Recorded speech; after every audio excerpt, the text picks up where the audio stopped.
that they will delete your selfie after the verification process is done. But they didn't. Did the developer, like, was this a plot? Was this a plot?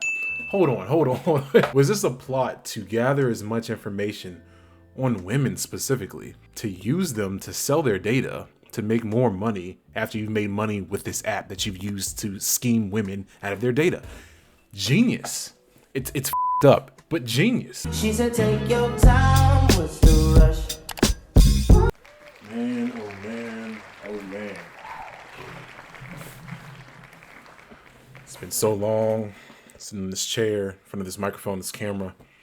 Hey, but we're back. We're back. Appreciate your patience. Hello. Thank you so much for stopping by, seeing the episode of Here on the Bridge Reacts. And I'm your host here on the channel, of course, Marcus. Welcome back to another episode of Here on the Bridge, where we're talking about good things, great things, and of course, it's been so long since I've said this, positive things as well. Here on the Bridge, we believe in long-lasting relationships, of course, stronger marriages, stronger unity. When it comes to family, we believe in family, believe in taking care of those children together as a family unit, showing them love and compassion, learning, unlearning, healing from traumas, communication, all the good things, the great things, the positive things to have a great community. And of course, family tree, we love that here on the channel. Please subscribe, like button, notification bell as well if you like what we talk about here on the channel. And welcome.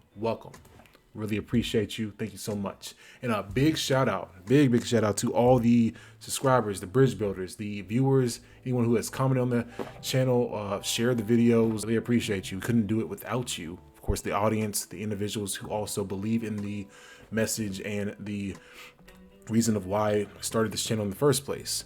We want to see our community do a lot better. We want to see families stay together. We want to see people work things out instead of giving up, heal from traumas and not just work through them and just live through their relationships and families.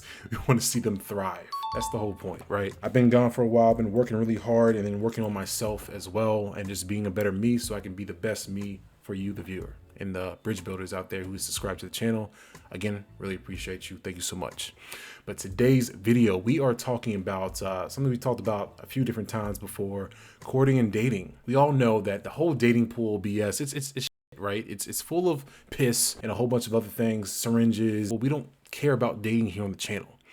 We care about courting. We care about actual intentionality. We care about actually wanting to be a significant other, wanting to be a parent maybe one day, to be part of a family, a bigger picture than yourself, right? That leads us to the video for today that I actually missed out on because of my hiatus. We're talking about the dating app that doxed 72,000 women, jeez, by the Fireship YouTube channel. And of course, we were talking about the T app and some updates about it and what has happened not too long ago. Again, I kind of missed it, but I really appreciate you again for sticking around. I'll leave my final thoughts at the very end of the video. It's going to be a shorter video. Let's get straight to it. Last week, one of the most revolutionary dating apps for women, T, shot to the top of the App Store download charts, and then immediately imploded after one of the most embarrassing data breaches of all time. T is an app that can only be used by women to dox and gossip about men that they've gone out with on dating sites, to warn other women about bad behavior before they go on a date. That means if you're one of the top 5% of desirable males who get 80% of the women on apps like Tinder, they're probably talking about you on T. Unfortunately, on July 25th, T confirmed unauthorized access to a I was not on the T app. Not that I know of. legacy Firebase storage bucket that was left completely and egregiously insecure. Around 72,000 images were compromised, 13,000 selfies wild. and ID photos. So I already knew, and pause here for just a second and get straight to the video. I already knew about this. I'll be honest. I didn't see this video specifically, but I know the details for the most part. It was developed back in like 2023, I think. It was a while ago. It's been out for a little while. It just randomly blew up not too long ago. It's for women, a women-only app to talk about men. Originally, it was supposed to be a safety net to tell other women about certain men, and if it's a green flag, red flag, are they a decent dude or they're a terrible dude, potential abusers or offenders, been to prison, or they're a solid guy who actually cares. But I would imagine, I could be completely wrong, I don't know anything about this app other than the controversy, but I'd imagine that how many ladies are actually posting men on this app and saying, oh, he's such a great guy to date, like I give him 5 stars. Like, is that really what happens too? Like, they actually say great things about certain guys and say like, oh, he was so great to date and the D was amazing and blah blah blah, y'all should try him out. Like, isn't that kind of weird? I'd imagine it's more of like a shit talking app and then trying to also demonize certain individuals, either rightfully so or wrongfully so. It's all about, perception. And if they can't defend themselves, if men can't go into the app and defend themselves, because they're not allowed to, because you have to verify yourself with an ID, right? Then it's like, it could be just complete slander and defamation of a lot of different men because of a scorned woman, potentially. That is the reality of the fact of the matter, right? So it's a lot. All right. Then just days later, another database was hacked that allegedly contains over 1.1 million shared posts, comments, and direct messages. In today's video, we'll find out how this app was compromised and look at all the hilarious stuff developers have been building with the hacked data. It is July 30th, 2025, and y'all have been building stuff with the hacked data. Y'all are horrible. Let's watch this together, everybody. You're watching The Code Report. The world is changing quickly. Just days ago, age verification for adult websites went into effect in the UK, and similar laws are also now in place in a handful of US states. We live in a dystopian world where gooners now need to get permission from the government just for the privilege to goon online. Protecting kids from degenerate content is a good thing, but it's only a matter of time before one of these age verification datasets gets hacked. The T-app. And with that being said, this video is actually sponsored by SharkVPN. I'm just joking. It's not. No. Hello, I'm Editing Marcus here on the Bridge Reacts, Bridge Between Us, the Bridge, the channel that you are watching today. And I want to talk about today's sponsor. It won't take long at all. If you need some kind of mobile detailing instead of driving far and wide looking for someone who is reliable, who has great customer satisfaction, how about call somebody or text somebody who will come to you? And they do exactly that. When it comes to cars, trucks, vans, motorcycles, even marine vehicles, if it's a vehicle, holler at them, check them out, text them or call them at this number right here, 804-204-9028. That's 804-204-9028.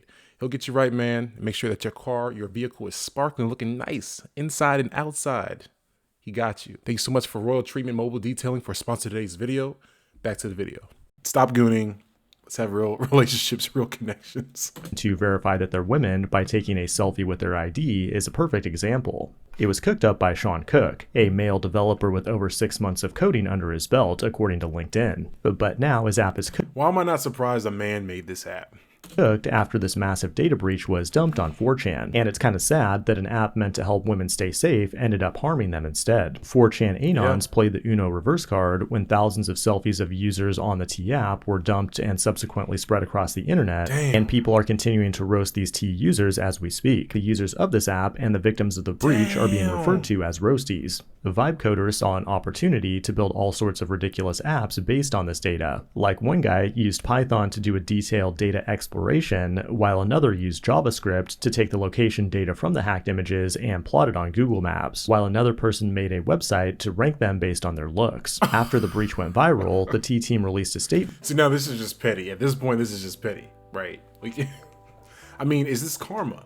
We can ask the question, is this karma? A lot of ladies wanted to get onto this app and then say things about men. Maybe they were being genuine and honest. Some of them might have been. I'm not here to say, oh, all these women went on this app just say blasphemous things and crazy things. Some things might have been true, to be fair, right? It started off with a great initiative, but then it just turned sour. It spoiled, right? Which was basically a non-apology with a bunch of corpo speak that explained how a legacy data storage system was penetrated non-consensually. What's especially egregious about this breach, though, is that the data was kept in a Firebase storage bucket, completely unencrypted and unsecured, just waiting to be found by someone on the internet. Literally. And you actually have to go out of your way to screw up Firebase this bad, because you get tons of warnings when you have a bucket or database with rules set to public, along with email reminders that tell you anyone can access this data. In addition, in the UI, they tell users that they will delete your selfie after the verification process is done. But they didn't. Did the developer, was this a plot? Was this a plot? Hold on. Was this a plot to gather as much information on women specifically, to use them to sell their data, to make more money after you've made money with this app that you've used to scheme women out of their data? Genius. It's f***ed up, but genius. It appears that wasn't the case. They were either lying or just highly incompetent. But anyways, get straight to my final thoughts. The video's a little bit longer than I wanted it to be, so my final thoughts, right? Dating. I've said this time and time again, a few other videos before in the past. We need to exonerate dating. We need to put it in excommunicado. We need to eliminate it. It needs to be gone. We don't need dating. in 2025. I personally think dating should have never really been a thing.